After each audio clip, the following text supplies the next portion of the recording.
"You should be grateful I even keep you around," he said coldly, adjusting the cuff of his tailored navy suit. "You're replaceable." The room went quiet. Her fingers tightened around the leather folder in her lap, but she didn't speak. She never did anymore. What she did next broke him more. "Please sit back, relax as we dive fully into this really remarkable story. Because this is the story of a man who believed power was loud, visible, and entirely his.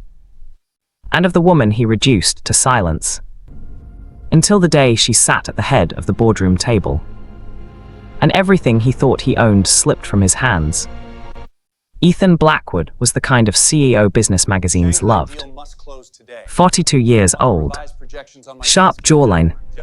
Salt and pepper hair always perfectly combed back. A man who wore authority like a second skin. He walked through glass hallways with long, confident strides, the city skyline bowing beneath him. Executives leaned in when he spoke. Assistants scrambled to keep up. Investors trusted him with fortunes they would never entrust to their own families. Blackwood Industries wasn't just a company. It was his identity. And beside him, always half a step behind, was his wife, Clea Blackwood. Clea was forgettable. At least that's how Ethan described her. She favored soft, neutral dresses, clean lines, no bold colors. Her hair was usually pulled into a low bun, her makeup minimal to the point of invisibility. She didn't command rooms. She didn't interrupt conversations. She smiled politely and listened. Too politely. At galas, Ethan would introduce her with a distracted wave of his hand. "This is Clea, my wife." It's nothing more. No titles. No achievements. No acknowledgement that she'd been there before the first office, before the first investor, before the first taste of power had hardened his voice. In Ethan's mind, Clea was a supporting character in a story that was always about him. And supporting characters were meant to stay in the background. The idea came to Ethan during a quarterly downturn. Optics, he called it. They were sitting in his office late one night, city lights blinking like distant stars beyond the glass walls. Clea sat across from him, hands folded, listening as she always did. "I need someone I can trust," Ethan said, loosening his tie. "Someone loyal, someone who understands me." Clea looked up, hazel eyes steady. "Okay. So," he continued, almost casually, "I'm bringing you into the company." Her breath caught just slightly. "I want you to be my executive assistant." The word assistant landed between them like a quiet insult. Clea hesitated. "Ethan, I thought maybe." "You thought what?" He cut in, brows knitting together. "That you'd walk into an executive role. Clea, be realistic." There it was. That familiar tone. Measured, patronizing, final. "You've never worked in corporate at this level," he continued. "This is me helping you, giving you purpose." Purpose. As if raising their home, managing his life, smoothing over his chaos for years had been nothing. The silence stretched. And in that silence, something cracked, but it didn't make a sound. "All right," Clea said finally, "if that's what you think is best." Ethan smiled, relieved. He never noticed how her voice had changed. From that moment on, Ethan's illusion solidified. He watched Clea sit outside his office, organizing schedules, taking notes, fetching files. He mistook her calm for submission, her quiet for weakness. In meetings, he would interrupt her mid-sentence. "Just email that later," he'd say. Or worse, "Clea, let the executives handle this."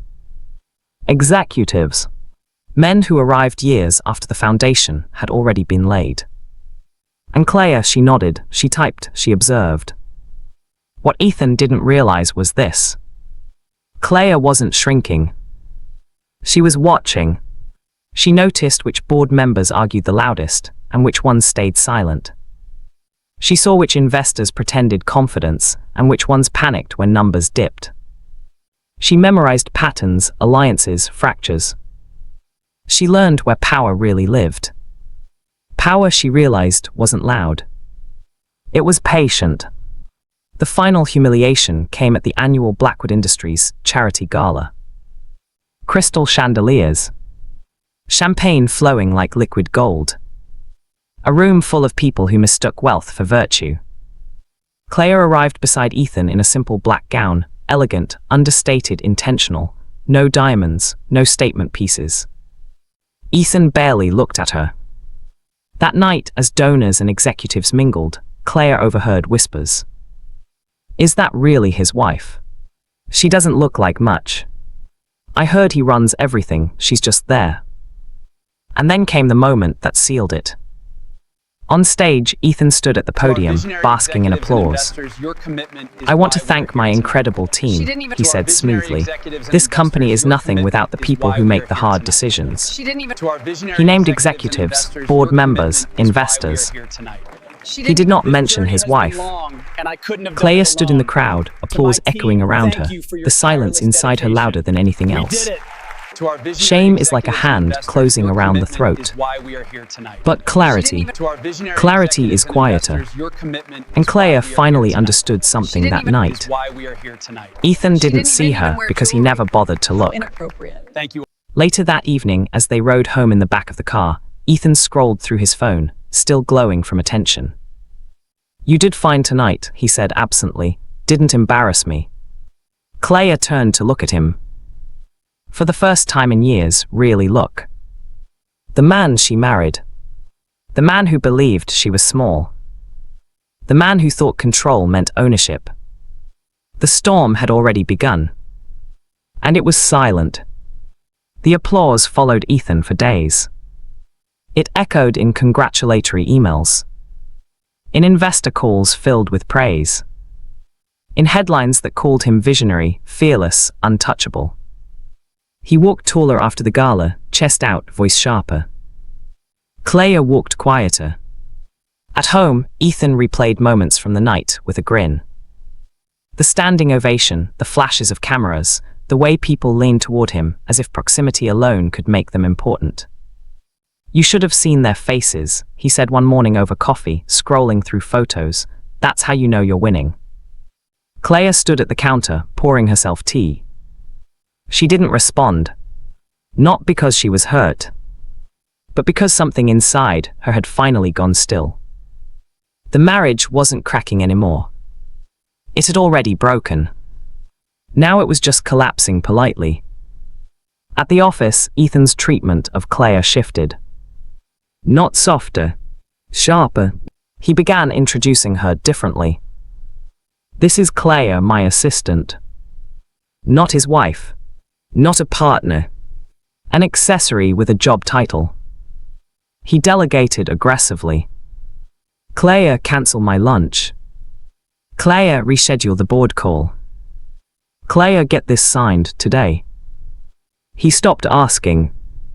Because in his mind, asking implied equality. And Ethan Blackwood did not share power. In meetings, executives spoke over her without hesitation. Some didn't even look at her. Ethan noticed, and said nothing. Because silence, too, can be a form of cruelty.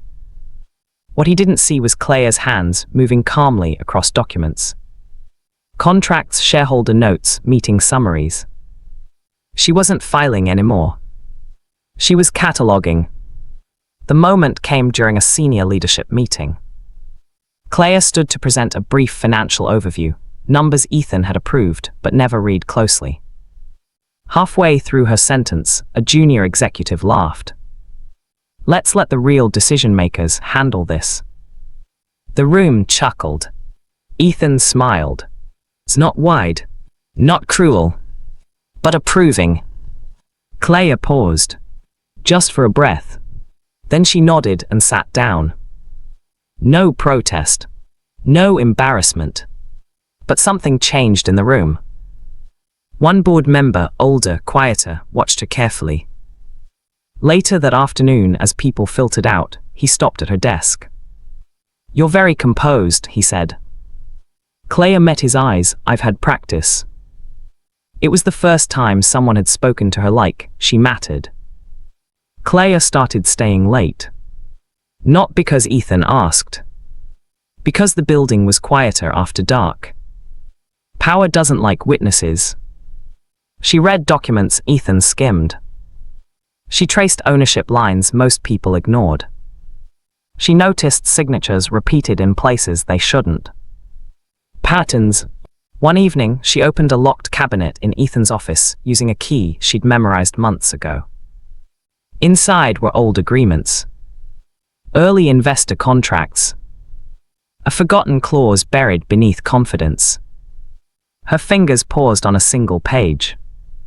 She read it twice, then once more, and for the first time since the gala. She smiled, just barely. Ethan was too busy to notice.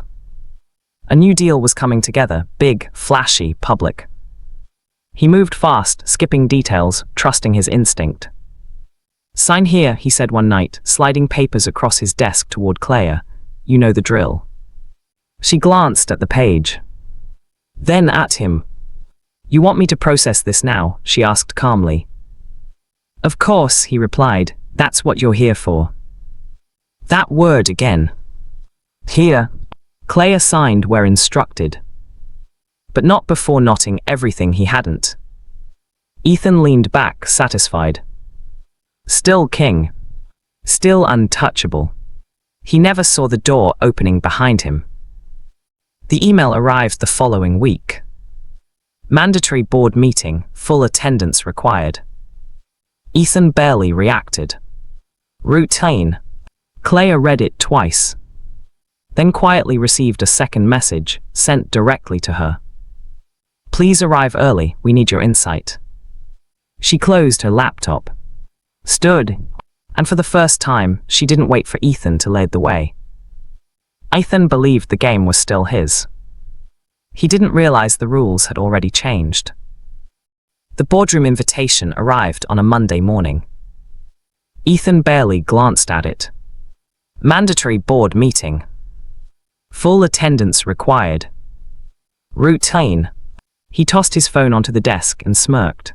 Looks like they want to celebrate again. Claire stood nearby, tablet in hand. She read the agenda carefully. Too carefully. Several items were marked confidential. A few documents were labeled pre-approved.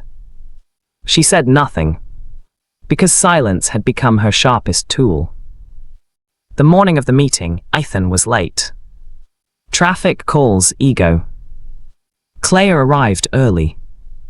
For the first time, security didn't stop her. "Good morning, Mrs. Blackwood," the receptionist said, then paused. "I mean, Miss Blackwood." Claire smiled politely. Inside the boardroom, the long table gleamed under soft lights. Leather chairs waited like witnesses. One by one, board members arrived. And for the first time, they greeted her first. Small nods, measured smiles, quiet respect. Ethan arrived last. Confident, loud, untouched by doubts. He didn't notice where Claire sat. The meeting began normally. Quarterly reports. Market expansion. Investor confidence. Ethan spoke easily, leaning back, hands open, voice steady. Then the chairwoman cleared her throat. "Before we continue," she said, "there's an item we need to address." The lights dimmed slightly. A screen flickered on. Claire recognized the document instantly. The clause. Ethan frowned. "I don't recall approving this topic," he said. The chairwoman looked at him calmly. "You did." A date appeared on the screen. A signature. His. The room grew quiet. The kind of quiet that presses inward. A board member spoke. "This agreement was activated last week." Another added, "It transfers majority decision authority under specific conditions." Ethan laughed once. Sharp, dismissive. "This is procedural," he said. "You're overreacting." Claire remained still. Her hands rested lightly on the table. The chairwoman turned. "Ms. Blackwood," she said, "would you like to clarify?" Every head turned. Ethan froze. Claire inhaled slowly, then spoke. Calm, precise, unemotional. It's a protective clause, she said, designed for moments when leadership becomes compromised. The word lingered. Compromised. Ethan stood abruptly. This is absurd, he snapped. You can't be serious. The chairwoman didn't raise her voice. We are, she said. The screen changed again. Numbers. Votes. Legal confirmations. Ethan's confidence faltered, not shattered but bent. He turned toward Claire. You knew, he said quietly. You planned this. Claire met his gaze. No, she replied, you signed it. Silence fell. Heavy, final. Shame when public has weight. The chairwoman gestured to the table. Please, she said, let's proceed. Claire stood, moved to the head of the table, and sat. Ethan remained standing. For the first time in years, he didn't know where he belonged. The illusion hadn't shattered yet. But it was cracking fast. No one spoke. The boardroom, once loud with Ethan's confidence, now felt like a sealed vault. Ethan stood frozen near the doorway, one hand still gripping the back of a leather chair he no longer owned.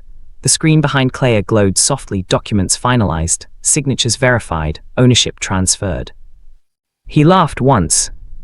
A short, sharp sound. This isn't funny, he said, eyes darting from face to face. Someone explain this.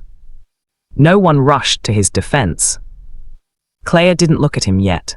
She adjusted the folder in front of her, calm, precise, like a woman arranging a future she had already decided on. Mr. Blackwood, the board chairman finally said, clearing his throat. The vote was unanimous. Unanimous. The word landed harder than any accusation. Ethan's jaw tightened. You can't do this behind my back. Claire finally raised her eyes. You taught me that power doesn't announce itself, she said quietly. It just moves. Her voice wasn't angry. That terrified him more. Ethan tried to regain footing. Legal jargon, threats, promises.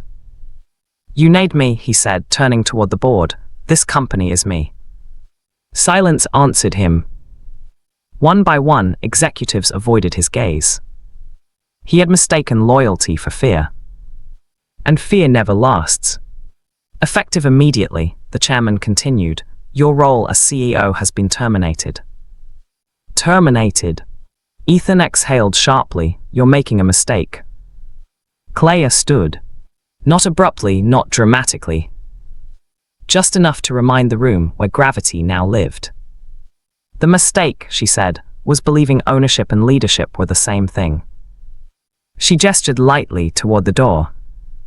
Security appeared not aggressive, just final.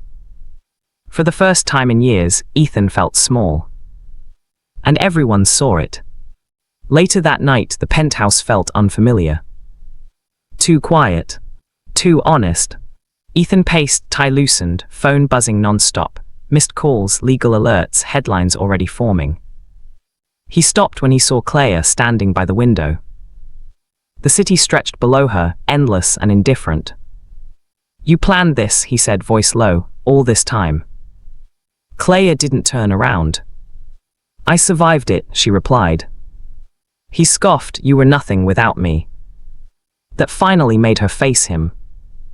And for the first time, Ethan saw something he couldn't name. Pity.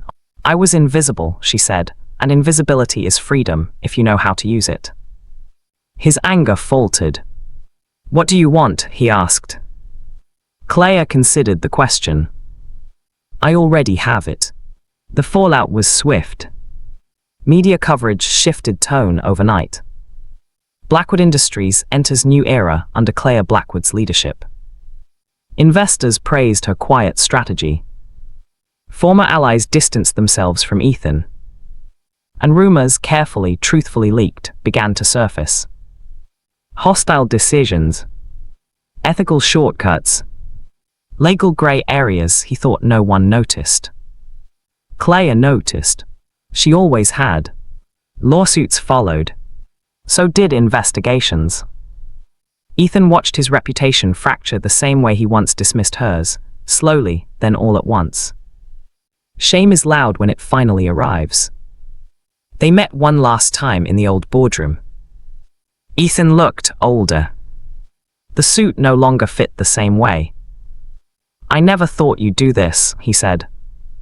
Claire sat across from him, not above, not below. "Just equal." "I didn't do it to you," she replied.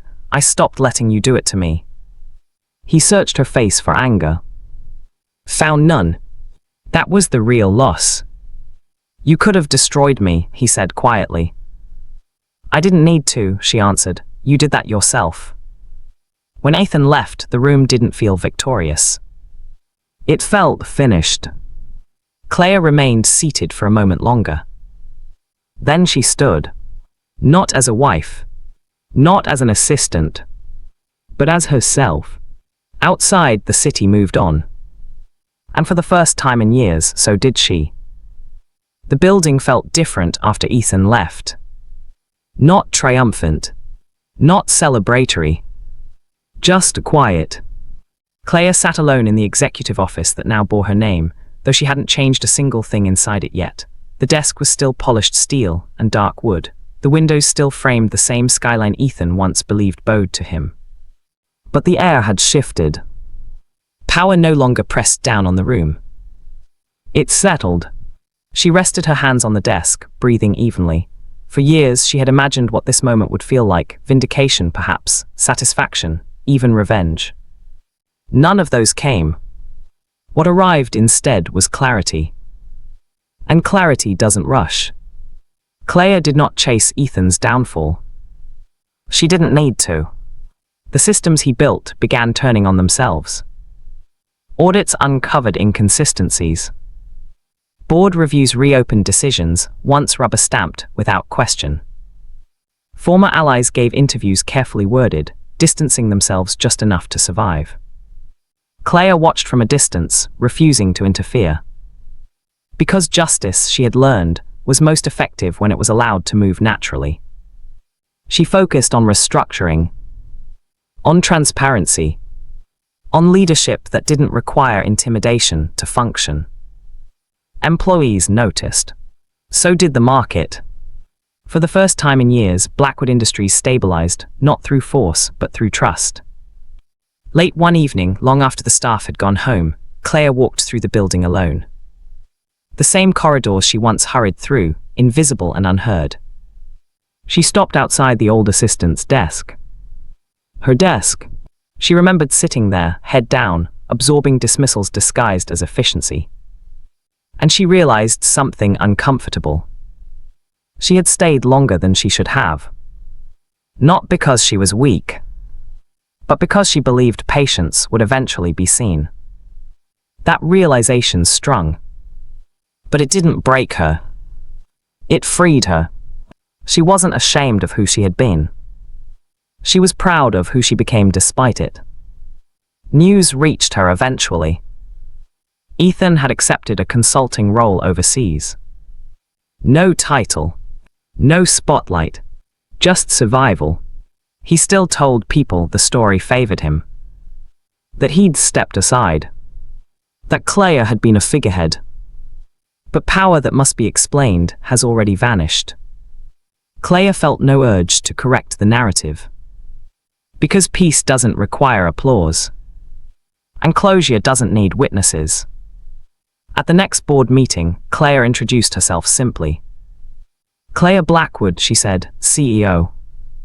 No qualifiers. No explanations. The room responded with quiet respect. Later that night, she stood by the window again, not to look down, but outward. The storm had passed. Not with thunder, but with understanding. And for the first time in her life, Claire wasn't waiting to be seen. She already was. Claire stood at the entrance of Blackwood Industries one bright morning. For years, the building had symbolized constraint. Invisible corners, whispered dismissals, subtle reminders of where she did, or didn't, belong. Today, it felt different. The doors swung open and sunlight poured in. She walked with calm purpose, heels clicking softly against the marble floor. Each step echoed authority that had never needed to shout. Employees turned, recognizing her presence, not as a title on paper, but as a person who belonged. No introductions were needed, no gestures of dominance. She was here and everyone knew it. Her office was the same, familiar, her desk untouched, her view unchanged. Claire didn't need extravagance. No sparkling gowns, no diamonds, no fanfare. The power she carried was quieter, deliberate, patient, unshakable. She reviewed the plans she had implemented, the changes in structure, the culture shift. Blackwood Industries was thriving, not because of ego or force, but because integrity and intelligence now guided every decision. And for the first time, Claire realized, peace was stronger than revenge. She didn't need to humiliate Ethan further. She didn't need to relive his arrogance or their years of dismissal. The story she had lived was already enough. News from the outside trickled in. Ethan had left the city for a consultancy role abroad. He still spoke of past power, claiming victories that were empty. Claire didn't react. She had no interest in the hollow shadow of his ego. From here, she could watch, she could observe, she could ensure the company thrived without needing to participate in petty battles. He had once believed dominance meant ownership. She understood ownership comes from presence, vision, and patience, not ego. And she had all three. A week later, Claire addressed her leadership team. "Thank you for trusting me," she said simply. "We've built something extraordinary together. Let's continue leading with clarity, not chaos." Heads nodded, eyes met hers, respect without fear, loyalty without manipulation. She didn't need to prove herself to anyone anymore. The room understood her power without her speaking it aloud. Her calm was contagious, her authority silent. Later, Claire stepped onto the rooftop terrace of the corporate building. The city stretched before her like a canvas of possibility. The air was crisp. The storm of the past, the humiliations, the manipulations, the silent battles, they all existed behind her now. She exhaled. Not with relief, not with pride. With clarity. She had survived, she had grown, she had claimed her life. And nothing, not ego, not wealth, not past dismissals, could take that away. Claire turned, walked down the terrace stairs. Into sunlight, into life, into her story. Thanks for watching. If this story moved you, give it a like and share it. Don't forget to subscribe for more powerful stories. See you in the next one.